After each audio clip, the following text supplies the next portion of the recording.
सब लोग अच्छे होंगे, बेहतरीन होंगे, लाजवाब होंगे, एकदम बिंदास होंगे और साथ ही बहुत। एक बंदर एक चिकने खंबे पर 1 मिनट में 5 मीटर चढ़ता है। 1 मिनट में कितने मीटर चढ़ता है? तो आप कहेंगे 1 मिनट में 5 मीटर चढ़ता है। बहुत बढ़िया। अगले मिनट में 2 मीटर फिसल जाता है। अगले 1 मिनट में 2 मीटर फिसल जाता है, यानी 2 मीटर नीचे आ जाता है। तो मैंने मान लिया, यहां से मुझे यह पता चला कि बंदर जो है वो 2 मिनट में केवल 3 मीटर चढ़ पाता है।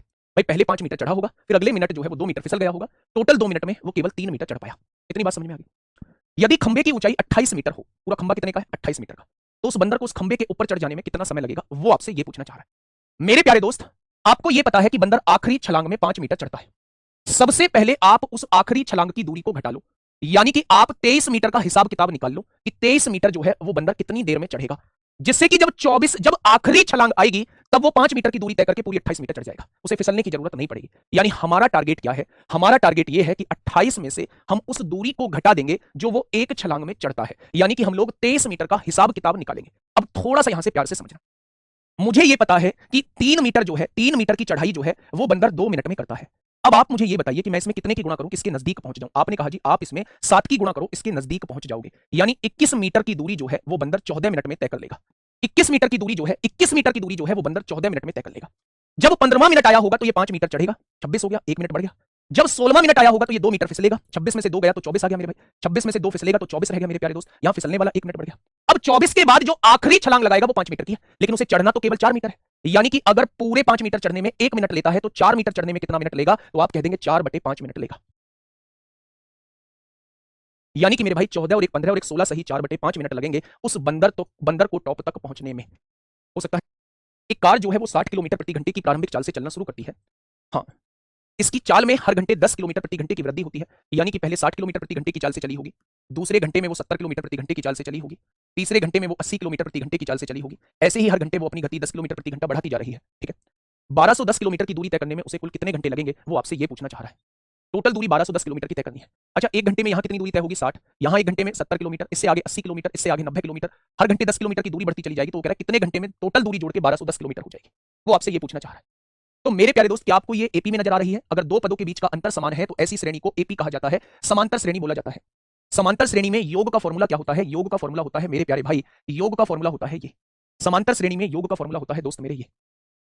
ठीक है, एसएन क्या है? एसएन होता है इन सभी वैल्यूओं का योग। कितना बैठना चाहिए? 1210 किलोमीटर बैठना चाहिए। क्या आपको पता है कितनी वैल्यूज को जोड़ के बैठेगा? नहीं पता। एन की वैल्यू आपको नहीं पता है मेरे भाई। ए होता है प्रथम पद, 60 की गुणा 2 में करेंगे 120 आएगा। डी होता है इन दोनों का अंतर 10 है, 10 की गुणा एन में करेंगे 10 एन आएगा, माइनस 10 की गुणा 1 में करेंगे 10 आ जाएगा। क्या कोई दिक्कत इस बात में? मेरे भाई 1210 की गुणा 2 में करेंगे तो ये 2420 हो जाएगा। यहां आप लोग देखेंगे 120 में से 10 जाएगा तो 110 प्लस 10 एन हो जाएगा। दोनों जगह से 10 कॉमन ले लीजिए, दोनों जगह से 10 कॉमन ले लेंगे तो इधर आके 10 डिवाइड में आ जाएगा। यानी अब यहां आप एन की वैल्यू रखना स्टार्ट करिए। एन की वैल्यू आप 12 रखते हैं, बहुत बढ़िया। 12 और 11 23 हो जाएगा। क्या दोनों की गुणा करके 242 आएगा? बिल्कुल भी नहीं आएगा। एन की जगह 8 रखते हैं, 8 और 11 19, 19 8 152 नहीं आएगा। एन की जगह 10 रखते हैं, 11 10 21 210 नहीं आएगा। तो एन की वैल्यू हम लोगों की 11 ही हो जाएगी। एन की वैल्यू 11 रखिए, 11 और 11 22 हो जाएंगे। 11 दूनी 22 को 2 हासिल, 2 11 दूनी 22 और 2 24। क्या यही दूरी तय करानी थी? यानी कि मेरे भाई 11 घंटे में हम टोटल 1210 किलोमीटर की दूरी तय कर लेंगे। 1210 किलोमीटर की दूरी तय कर लेंगे अगर मेरे प्यारे साथी हम हर घंटे 10 किलोमीटर प्रति घंटे की गति को बढ़ा। स्मिता पीहू से तेज है। आपको एक लाइन पढ़ने से यह समझ में आ गई कि स्मिता की चाल जो है वो पीहू से तेज है। यही तो बात समझ में आई है यहां से। स्मिता और पीहू प्रत्येक 48 किलोमीटर चलते हैं, दोनों मिलकर 48 किलोमीटर चलते हैं। ये भी 48 किलोमीटर चलता है, ये भी 48 किलोमीटर चलता है, दोनों 48 किलोमीटर चलते हैं। उनकी चालों का योग जो है वो 14 किलोमीटर प्रति घंटा है। मैंने स्मिता और पीहू की चालों का योग जो दिया है वो 14 किलोमीटर प्रति घंटा दिया हुआ है। ठीक है, उनके द्वारा लिए गए समय का योग, यानी दोनों के समय का योग जो है, मान लो इसने T1 समय लिया है, मान लो इसने T2 समय लिया है, तो दोनों के समय का योग जो है वो 28 किलोमीटर दिया हुआ है। ठीक है, तो स्मिता की चाल क्या है? बस एक लाइन समझना, एक लाइन के बाद आपको कुछ भी करने की जरूरत नहीं पड़ेगी। जैसे ही आपने ये देखा कि दोनों का टाइम का योग दिया हुआ है, टाइम कैसे निकलता है? दूरी को स्पीड से डिवाइड करके। ये दूरी कितनी थी? 48 किलोमीटर। स्मिता का चाल क्या थी? स्मिता की चाल एस मान लेते हैं, बहुत बढ़िया। अगर मैं यहां से देखूं मेरे भाई, पीहू ने कितनी दूरी तय की है? 48। पीहू की चाल कितनी हो जाएगी मेरे भाई? पीहू की चाल हो जाएगी 14 माइनस एस। क्या दूरी को चाल से डिवाइड करेंगे समय आएगा? क्या दूरी को चाल से डिवाइड करेंगे समय आएगा? दोनों के समय का योग हमें 28 दिया हुआ है। कोई दिक्कत आप लोगों को? आपने कहा जी कोई दिक्कत नहीं है, क्वेश्चन खत्म हो चुका है, इसके बाद कुछ नहीं करना भाई, एक लाइन भी नहीं लिखनी इसके बाद। क्वेश्चन ने हमसे पूछा है स्मिता की चाल क्या है, यानी ये जो ऑप्शन दिए हुए हैं ये स्मिता की चाल के ऑप्शन दिए हुए हैं। अगर स्मिता की चाल में 12 मान लेता हूं, स्मिता की चाल में 12 मान लेता हूं तो 12 से ये कितनी बार कटेगा? 4 बार कटेगा। स्मिता की चाल 12, 14 में से 12 गया तो 2 बचेगा और 2 से ये 24 बार कटेगा। क्या दोनों को जुड़ने के बाद 28 आ रहा है? बिल्कुल, स्मिता की चाल 12 किलोमीटर प्रति घंटा होगी। 12 किलोमीटर प्रति घंटा होगी भाई साहब, स्मिता की चाल 12 किलोमीटर प्रति घंटा होगी। कुछ करने की जरूरत ही नहीं थी मेरे प्यारे दोस्त। आप डायरेक्ट भी ऑप्शन से वैल्यू रख सकते हैं। स्मिता की चाल 12 किलोमीटर प्रति घंटा है, दूरी को चाल से डिवाइड करेंगे 4 घंटे का समय लगेगा। दोनों की चाल का योग 14 है, 14 में से इसकी 12 होगी तो दूसरे की चाल 2 किलोमीटर प्रति घंटा होगी। अगर दूरी को चाल से डिवाइड करोगे तो 24 घंटे आएगा। 24 घंटे पीहू को लगेंगे, 4 घंटे स्मिता को लगेंगे, टोटल 28 घंटे ही दे रखा है। यही अपना रखे तो मैं कह दूंगा क्वाड्रेटिक इक्वेशन से सॉल्व कर लो, क्वाड्रेटिक इक्वेशन से सॉल्व कर लो, फिर बनाओ क्वाड्रेटिक इक्वेशन। देखिए अक्षरा और सिद्धार्थ क्रमशः अक्षरा 8 किलोमीटर प्रति घंटे की गति से चलती है और सिद्धार्थ जो है वो 10 किलोमीटर प्रति घंटे की गति से चलता है। पी से क्यू तक 72 किलोमीटर की दूरी तय करते हैं। पी से क्यू तक की दूरी है 72 किलोमीटर प्रति घंटा। सिद्धार्थ स्थल क्यू पर पहले पहुंचता है और तुरंत लौटता है और अक्षरा से स्थल आर पर मिलता है। कल भी ऐसा क्वेश्चन मैंने आप लोगों को कराया था। मेरे भाई यहां ध्यान से समझना, ये पी पॉइंट है और ये मेरे प्यारे दोस्त क्यू पॉइंट है क्या? आपने कहा जी बिल्कुल है। यहां से दो व्यक्ति हैं, एक अक्षरा है और एक सिद्धार्थ है।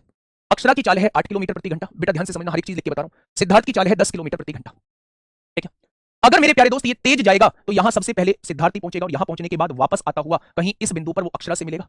यानी कि मेरे भाई मेरी एक बात समझ में आ गई कि अक्षरा की चाल धीमी है, जितनी देर में अक्षरा यहां से यहां पहुंचेगी उतनी देर में सिद्धार्थ यहां से यहां पहुंच के यहां वापस आता हुआ अक्षरा से मिल रहा होगा। क्या ये बात समझ में आ गई? तो आपने कहा ये बात तो समझ में आ गई। उसने कहा टोटल दूरी है 72 किलोमीटर। अब देखिए उसने कहा सिद्धार्थ स्थल के ऊपर, हाँ अब देखिए जितना समय अक्षरा को यहां से यहां तक आने में लगा, क्या उतना ही समय सिद्धार्थ को यहां से यहां और यहां से यहां वापस आने में लगा? जब समय समान है तो जो चाल का रेशो होगा, जो स्पीड का रेशो होगा, क्या उसी का उल्टा, क्या जो स्पीड का रेशो होगा वही डिस्टेंस का रेशो बन जाएगा? यानी कि 2 चौक 8 2 पंजे 10 हो जाएगा।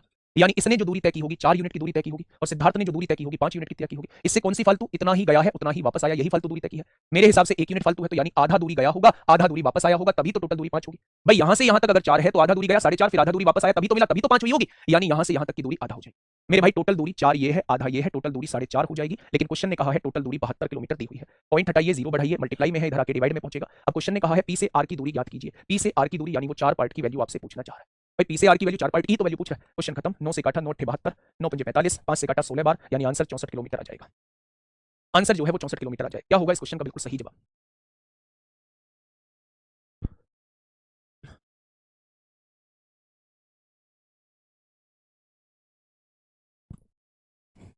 फटाफट बताइए।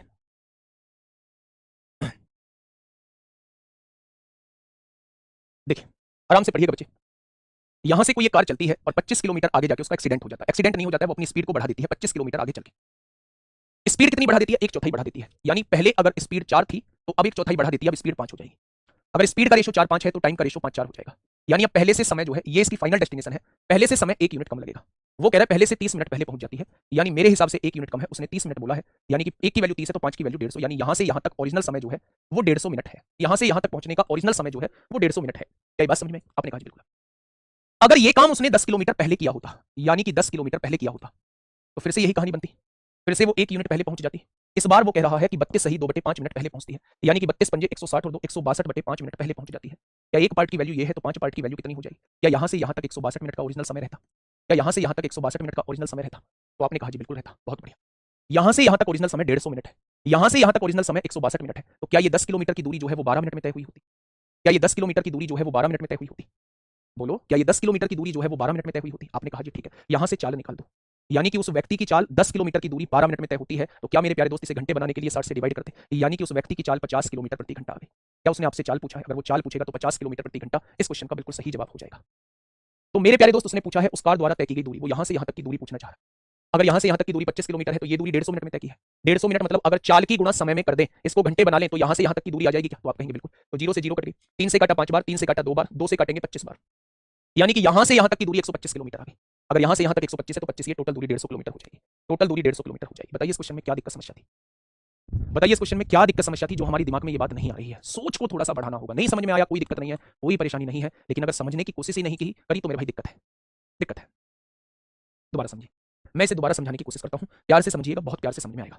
मैं गाड़ी लेके जा रहा हूं, मैं 25 किलोमीटर के बाद, मैंने यहां से गाड़ी स्टार्ट की, मैं 25 किलोमीटर के बाद अपनी गति को 1/4 बढ़ा देता हूं। 1/4 बढ़ाने का मतलब है पहले अगर गति 4 थी तो अब 1 बढ़ा के गति 5 कर दी जाती है। ठीक है, अगर गति का अनुपात 4-5 है तो समय का अनुपात 5-4 हो जाएगा। यानी गति बढ़ाने की वजह से मुझे 1 यूनिट समय कम लगेगा। उसने कहा गति बढ़ाने की वजह से 30 मिनट पहले पहुंच जाती है, यानी 1 की वैल्यू 30 दी हुई है, तो ओरिजिनल समय 5 की वैल्यू यानी यहां से यहां तक 150 मिनट लगती है। यह मुझे पता चल चुका, कोई दिक्कत नहीं है। उसने कहा है कि अगर अगर इस काम को हमने 10 किलोमीटर पहले किया होता, 10 किलोमीटर पहले किया होता, तो फिर स्पीड 4 से 5 होती, समय 5 से 4 होता। मेरे हिसाब से अब फिर 1 यूनिट जल्दी पहुंच जाती। उसने कहा है अब 162/5 यूनिट पहले पहुंच जाती है। क्या 1 की वैल्यू इतनी हो जाएगी तो 5 की वैल्यू, क्या यहां से यहां तक 162 मिनट लगते हैं? अब आप एक ही बात समझिए, यहां से यहां तक 150 मिनट लगते हैं, यहां से यहां तक 162 मिनट लगते हैं, तो इस 10 किलोमीटर की दूरी को तय करने में 12 मिनट लगे होंगे। 162 में से 150 जाएगा तो ये दूरी 12 मिनट में तय की होगी।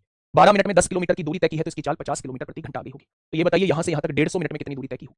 चाल की गुणा समय में कर दूंगा तो दूरी आ जाएगी, यानी 125 किलोमीटर। यहां से यहां तक 125 किलोमीटर है, ये 25 किलोमीटर, टोटल 150 किलोमीटर हो जाएगी, टोटल 150 किलोमीटर हो जाएगी।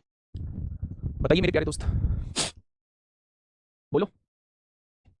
40 किलोमीटर की दूरी तय करने में ए जो है वो बी से 2 घंटे अधिक लेता है। 40 किलोमीटर की दूरी तय करने में ए जो है वो बी से 2 घंटे अधिक लेता है, यानी जितना भी समय लेता है ए उससे 2 घंटे अधिक लेता है। कोई दिक्कत नहीं है।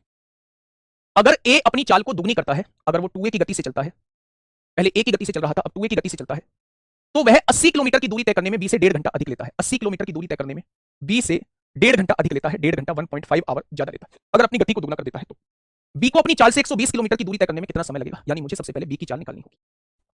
अच्छा, आप मुझे एक चीज बताइए, बहुत छोटी सी बात मैं आपसे पूछूंगा, और अगर आपने बोर्ड पे ध्यान दिया तो मेरे प्यारे दोस्त एक एक चीज समझ में आएगी। यहां 40 किलोमीटर की दूरी तय हो रही थी, यहां 80 किलोमीटर की दूरी तय हो रही है। पहले इस दूरी को समान कर लो। अगर 40 किलोमीटर की दूरी तय करने में इससे 2 घंटे ज्यादा लेता है, तो अगर मेरे भाई मैं इस दूरी को दुगना करता हूं, यानी 80 किलोमीटर की दूरी को तय करने में कितना समय ज्यादा लेगा, तो यहां भी 2 की गुणा करनी पड़ेगी, यानी ए जो है वो बी से 4 घंटे ज्यादा का समय लेगा।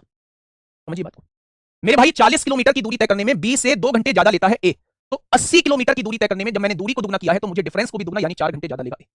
अब आप रेशो मेथड से इस क्वेश्चन को समझने की कोशिश करिएगा मेरे प्यारे दोस्त। मैं ए पर अभी काम कर रहा हूं, ए की स्पीड का रेशो निकाल रहा हूं। पहले ए की स्पीड 1 थी, उसने स्पीड को दुगना कर दिया, यानी 2 कर दी होगी। तो क्या टाइम का रेशो जो है वो 2:1 आ गया होगा, यानी टाइम में जो डिफरेंस आया होगा वो 1 यूनिट का डिफरेंस आ गया होगा। और मेरे प्यारे दोस्त डिफरेंस दिया कितना है, यहां बी से 4 घंटे लेट था, यहां बी से 1.5 घंटा लेट है, तो क्या केवल 2.5 घंटे का अंतर आ रहा है।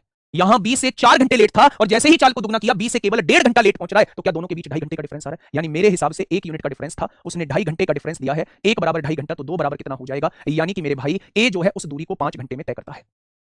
ए जो है उस दूरी को 5 घंटे में तय करता है। हो गया क्वेश्चन खत्म।